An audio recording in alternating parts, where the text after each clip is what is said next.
সামাজিক গণমাধ্যমে একটি ছবি দেখে চোখ আটকে গেল। অপরাধ চক্র ম্যাগাজিনে বহু বছর আগে এই ছবিসহ একটি প্রতিবেদন প্রকাশ পেয়েছিল। সম্প্রতি রুবি সুলতানার ইস্যুতে সালমান শাহর মৃত্যুর রহস্য নিয়ে আবার তর্ক-বিতর্ক শুরু হয়।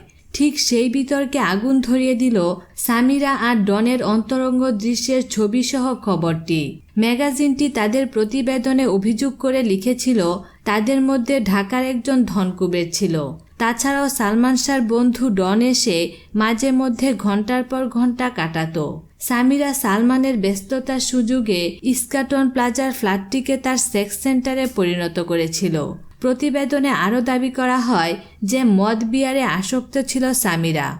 আজিজ মোহাম্মদ ভাইসহ অসংখ্য বেড পার্টনার ছিল তার।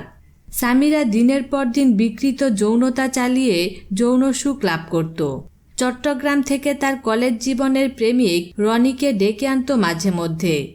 রনি ঢাকায় এসে আত্মীয় স্বজনের বাড়িতে রাত্রি যাপন করলেও দিনের বেশিরভাগ সময় সালমান শাহর ফ্ল্যাটে সামিরাকে নিয়ে মত্ত থাকত। রনি ছিল সামিরার একান্ত গোপন পুরুষ। এই গোপন পুরুষকে সে যখনই ডাকত তখনই সে ছুটে আসত সুদূর চট্টগ্রাম থেকে। রনিকে নিয়ে নিজের ফ্ল্যাটে গোপন অভিসার চালাবার ঘটনাটি প্রকাশ হতেই রনি চট্টগ্রাম চলে যায়। বিনোদন জগতের নিত্য নতুন খবরাখবর জানতে আমাদের চ্যানেলটিতে সাবস্ক্রাইব করার জন্য আপনাকে আন্তরিক ধন্যবাদ।